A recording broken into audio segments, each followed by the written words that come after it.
how did you do 33 years and not let it break you? Oh man, every day. You had to do that every day. I tell people, man, I had to wake up every day with a frame of mind like, you know, today just gonna be better, man. Today just gonna be one day closer to me, you know, getting out. You know, today is gonna be a positive day. You got to tell yourself that over and over and over again.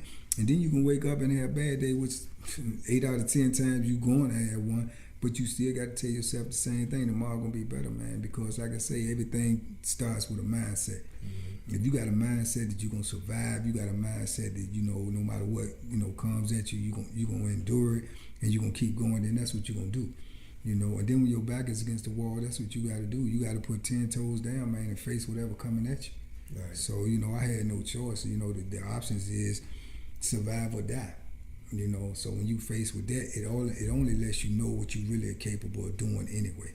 You know, a lot of people say adversity, man, when they say you see what a person made of when adversity comes, but I say that too. Adversity reveals character. It reveals your character when you're in a tough situation. You know, it's easy to shine and floss when you're on top of the world, but what you gonna do when when you're not? Mm-hmm. You know, that's when you see what a person's character is made of. So, like I say, man, I didn't do it by myself, man. I just had belief. I had support from my family. You know what I'm saying? My belief in a higher power that I knew I was gonna make it through the situation no matter what. So I just kept that in my mind, and I just reinforced that in my brain every morning that I woke up. I had no other choice. Mm-hmm. You know. What did you do to pass your time? Oh, I used to box in there. Until they took it away. They took it away like in 2006. So that was my passion. I like to box in there. It allows me to get a lot of frustration off my chest. Mm-hmm. It allows me, you know what I'm saying, the byproduct of it was you stay in shape, you stay active, you stay motivated, you know what I'm saying, you got something to do every day. Every day, this is like out here in life, every day you wake up, if you got a purpose, if you got something to do, then your mind is always working. So if your mind is always working, man, you're always in motion. You got to stay in motion. And that's what I did when I was boxing. I woke up, I work out, you know what I'm saying? I go run, then I come back, I work out some more, I go train, I go spar, I jump rope, you know, I study boxing, I read about boxing. You know, I did that. That passed a lot of my time. I did a lot of reading. I can't even tell you how many novels I read.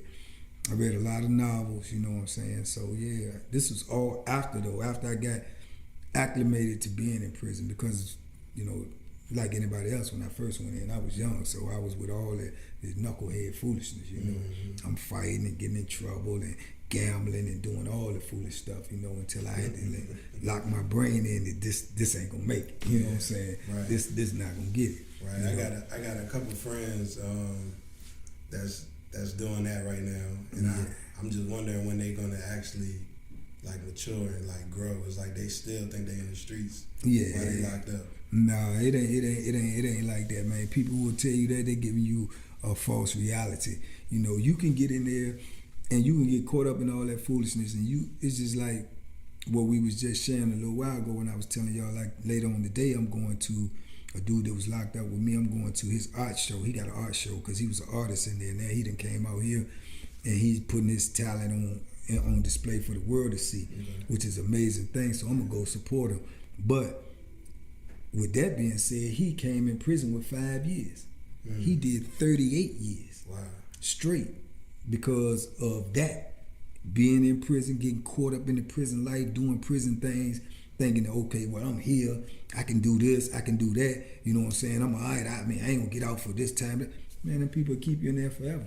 You know, they'll keep you in there forever. You can get in there, you can catch more time doing foolishness, and them people will just keep bagging up your date and bagging up your date and bagging up your date, and you may not never get out. And a lot of people out here don't know, too, if you go into prison with a life sentence, 2 life sentences, 3 life sentences, or whatever the case may be, the people don't have to let you go. You know, a lot of people don't understand that. Nah, they do not have to let you go. If you got a life sentence, when it comes time for you to go up for parole, you go up for parole, and if you don't make it, then you go up the following year. And then if you don't make it the following year, you got people who got turned down 20, 30 times. So you talking about that's 30 years worth of turn down. I got turned down myself 15 times. Whoa. So that was 15 years that I could have been out here, but they said no. You know, so just by the grace of God, they said yes on the 16th time, but that's not guaranteed. So you get in prison and you get caught up with the life that they living in, the lifestyle that they living in prison, and you think that, oh well, my time will come, I'm gonna get out anyway. Nah, that's not guaranteed, bro. It's not. You know, so yeah, you got to get your mind right, man, when you in there. You gotta get your mind right when you out here. You can't be no follower. You gotta be an independent thinker. You gotta start thinking for yourself, because only you are gonna be the one who pay for whatever actions you do. No matter what anybody else tell you, you are gonna be the ultimate one who pay for anything that you do. You know, and a lot of dudes don't understand that, and they use their ego, man. They driven by ego, which all of us have, but men have strong egos. You know, and I my acronym for ego, as I say, that's every guy's opinion of himself. That's just your opinion. That's powerful. You know, yeah, that's what I feel. That you know, your ego is. That's just every guy's opinion of himself. But that may not be the reality to the world. Right. That's what you think of yourself. That's why you ego driven. Right. But you have to humble yourself and realize, man, that you know the world don't revolve around you. You know, and you can get caught up in situations, man, that you just can't get yourself out of. So, like I say, don't do what you think, man. Think about what you do. Right. You know, and that's a big difference. You know.